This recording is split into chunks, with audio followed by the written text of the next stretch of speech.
We've been speaking about my grandparents, J.D. and Connie Smith, and then their parents, the fifth generation back, if you will, James David Smith, Lillian May Pfeiffer, who met in Pennsylvania at the turn of the century, and also my mom's parents, Merritt John Rand, Doc Rand, and Cornelia Gertrude Vandersloos, who met in Minnesota at the turn of the century and were married there. And so at this point, we move over to Linda's family tree. Her father, we've mentioned, Dolphin Theodore Westmoreland, Dolph, and he and Eleanor met in the 1920s out in Arkansas.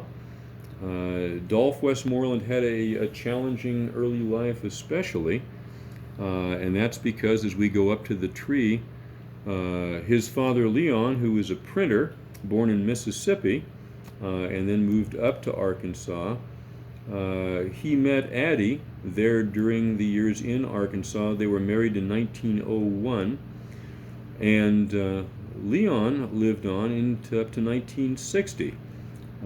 They were in Arkansas. He was working as a printer, but the hardship was there because while they married in '01, Addie passed on in 1914 at the age of 33.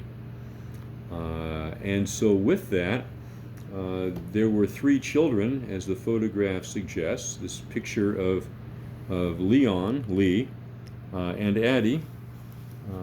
And Addie L. Wilson was her name. That picture is taken of the two of them, and Linda's dad is sitting on Addie's lap, looking a little startled. And next to him is his sister Viga, and next to her is his brother Venus, because Dolph was a constellation name, Vega, Venus, and Leon and Addie loved astronomy, so they named their kids after some constellations and some things they'd seen in the sky and loved looking at nature.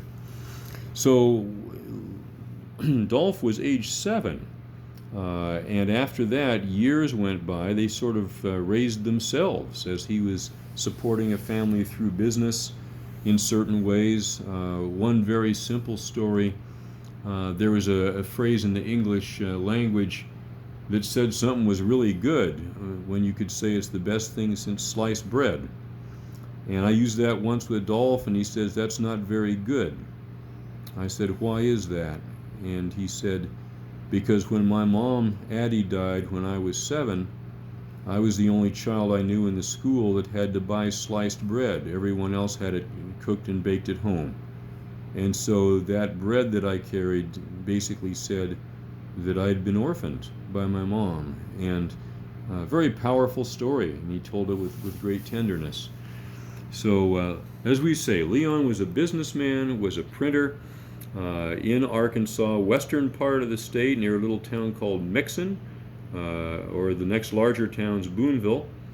And so he would go out and slaughter hogs with his grandmother, do whatever he had to around the house, and then he met Addie, and Addie was wonderful by his description, a wonderful woman, and her roots were deep in that western Arkansas culture.